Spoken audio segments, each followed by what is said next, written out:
Assalamualaikum warahmatullahi wabarakatuh.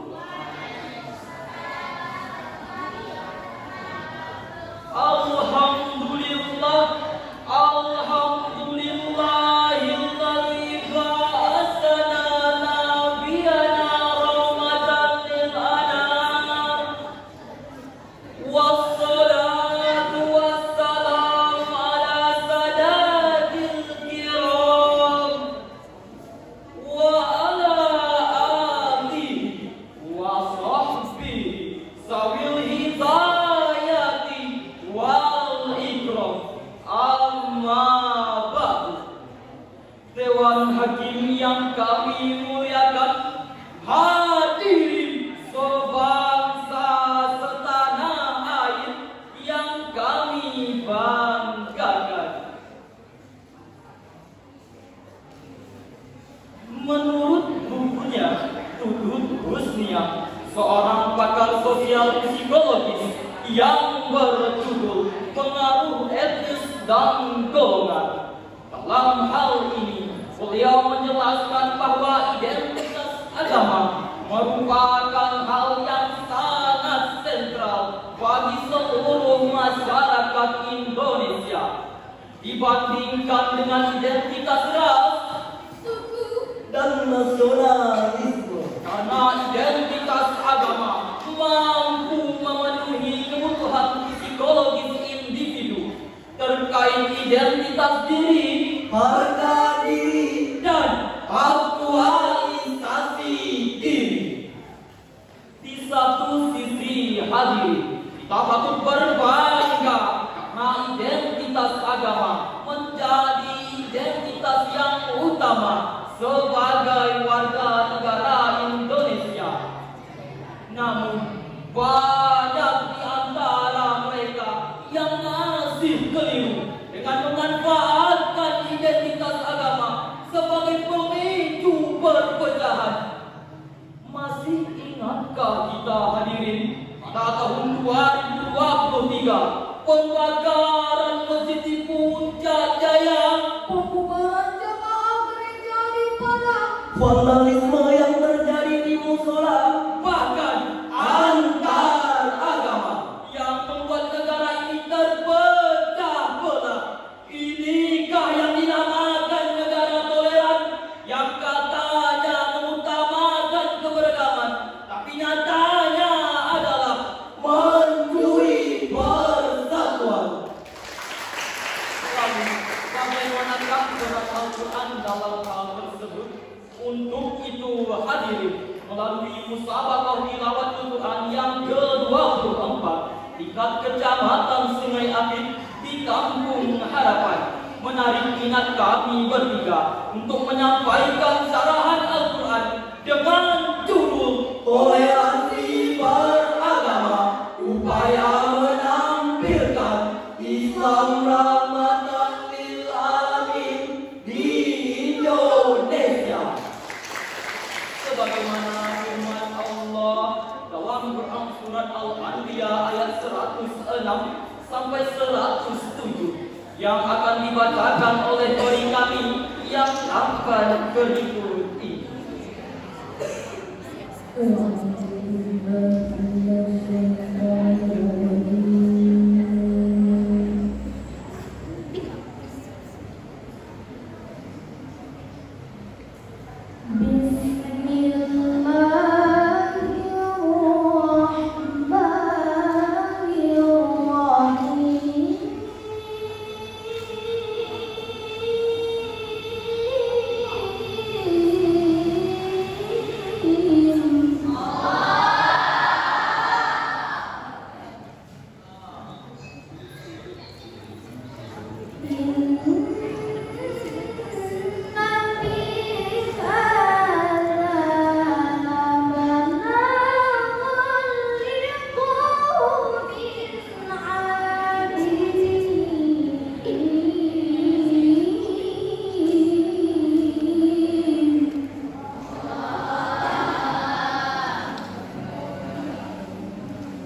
Aku berlindung kepada Allah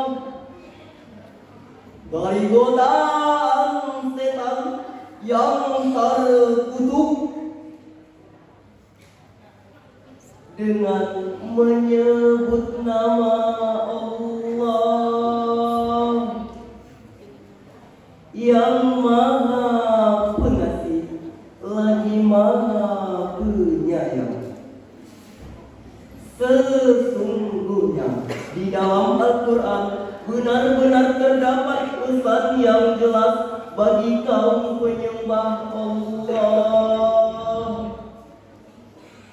Kami tidak akan mengutus engkau Nabi Muhammad kecuali sebagai rahmat bagi seluruh alam. Hadirin yang berbahagia, Syekh Abu Fida Ismail Ibnu Katsir yang wafat pada tahun 741 Hijriah di dalam kitabnya Lubatul Tafsir min Ibni Katsir jilid 5 halaman 338 mengatakan bahwa Nabi Muhammad sallallahu alaihi wasallam tidak diturunkan oleh Allah Subhanahu wa taala tidak semata-mata untuk membinasakan orang yang tidak beriman, melainkan untuk menciptakan perdamaian dan menjadikan rahmat bagi seluruh umat. Untuk menciptakan toleransi antar beragama, tidak ada cara yang paling tepat selain berlaku toleran, ramah, dan penuh kasih sayang kepada mereka. Oleh karenanya, toleransi menempati posisi yang paling utama dalam ajaran Islam itu sendiri, sehingga dapat mewujudkan Islam rahmatan lil alamin. Menurut Profesor Dr. Akbar Al-Suhaimi yang lahir tahun 1351 Hijriah mengatakan bahwa warga negara Indonesia harusnya mempunyai kesadaran terhadap toleransi.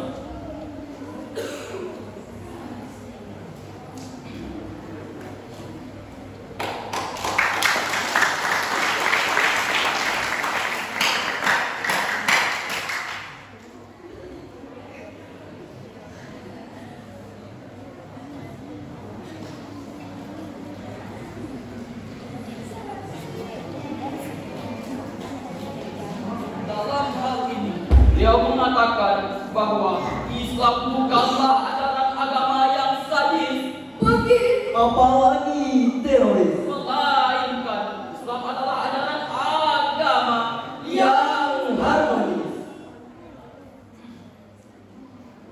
Sebagaimana yang tertuang dalam Undang-Undang Dasar 1945 Pasal 28E mengatakan bahwa warga negara Indonesia bebas memeluk agama dan beribadah sesuai dengan agamanya. Jika hidup ingin rukun bersama, maka Toleransi harus terjaga. jika hidup ingin bahagia, maka Toleransi harus menjadi yang paling utama. jika hidup ingin sejahtera, Mari bertoleransi dalam beragama.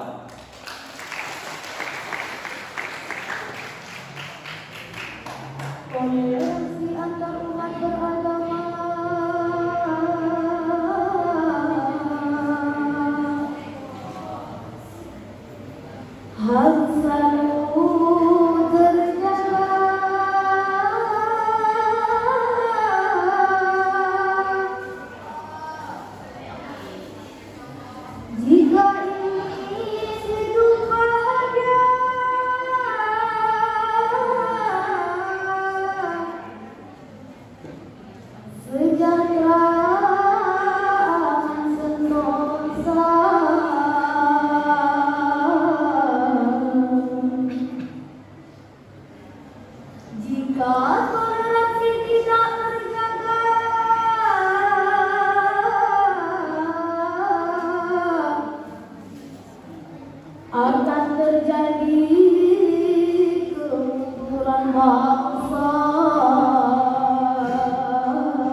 Jika toleransi tidak terlaksana, maka terjadinya kemunduran suatu bangsa dan negara. Untuk itu, saudara, kita sebagai umat Islam harus saling menjaga dan saling menghargai perbedaan dalam beragama, sehingga terjadilah Islam yang rahmatan lil alamin. Untuk itu, hadirin, mari kita renungkan firman Allah, Quran surat Al-Baqarah ayat 143 berikut ini. وَكَذَلِكَ جَعَلْنَاكُمْ أُمَّةً وَسَطًا لِتَكُونُوا شُهَدَاءَ عَلَى النَّاسِ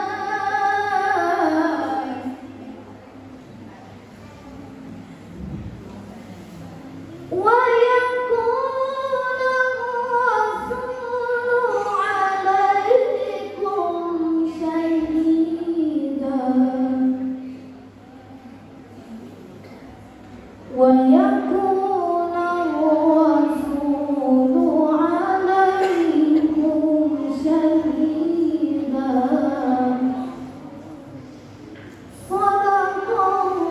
Sadaqallahul azim.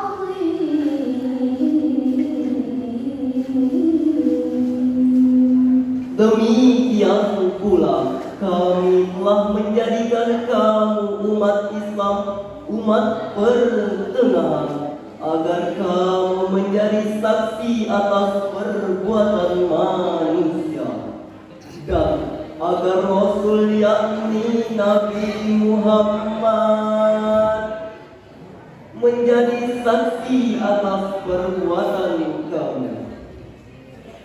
Maha benar Allah dengan segala firman-Nya. Hadirin yang berbahagia, Profesor Dr. Haji Muhammad Quraish Shihab yang lahir tahun 1363 Hijriah, di dalam tafsirnya Al-Misbah jilid 1 halaman 278 menjelaskan bahwa kata wasaton pada ayat ini bermakna pada sesuatu yang baik sesuai objeknya, sesuatu yang baik di antara dua kubu ekstrim yang berbeda. Dari kata inilah kata wasaton berkembang arti menjadi adil dan bijaksana.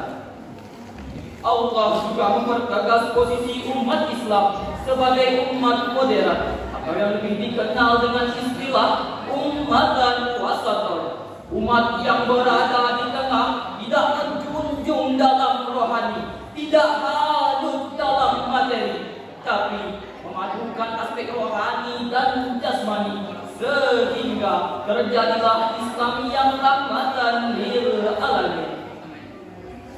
Menurut Profesor Dr. Haji Abdul Malik Karim Amrullah, atau yang lebih dikenal dengan Buya Hamka, beliau wafat pada tahun 1401 Hijriah. Di dalam tafsirnya Al-Azhar juz 2 halaman 34 menjelaskan bahwa ummatan wasatan adalah umat Nabi Muhammad yang menempuh jalan lurus dan berada pada posisi tengah, bukan terpaku pada dunia sehingga tidak diperhamba oleh harta, benda, dan materi. Sejarah membuktikan hadirin, Islam bukanlah ajaran agama yang sadis, Apalagi teroris, melainkan Islam adalah ajaran agama yang harmonis. Dengan demikian, jika akhir-akhir ini masih ditemukannya aksi-aksi terorisme, radikalisme, dan penyerangan tempat umat ibadah lainnya yang katanya dilakukan oleh orang Islam, sekali lagi kami katakan, Ini bukanlah ajaran agama Islam, melainkan ini adalah merusak keindahan agama Islam. mempersilahkan umat Kristiani untuk sampai pada tingkatan Isa Al-Masih.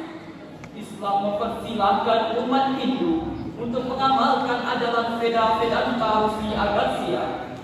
Demikian pula Islam mempersilahkan umat Buddha untuk menjalankan ajaran Dharma Siddhartha Gautama.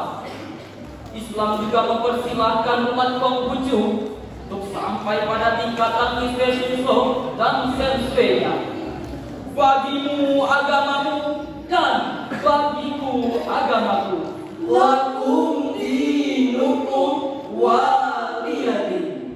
Dari uraian tersebut dapatlah kami tarik kesimpulan bahwa toleransi dalam beragama merupakan hal yang sangat penting bagi kita. Oleh karena itu, hal yang harus kita lakukan adalah saling menghargai, saling menghormati, dan saling mencintai. untuk sampailah pada semboyan kita. Bhinneka Tunggal Ika. Berbeda tapi tetap satu nusa, satu bangsa, Satu bahasa tanah air Indonesia. Bersatu kita teguh, bercerai kita runtuh. Bhinneka Tunggal Ika semboyan kita. bersatu kita teguh, bercerai kita runtuh. Demikianlah penampilan kami bertiga. Wassalamualaikum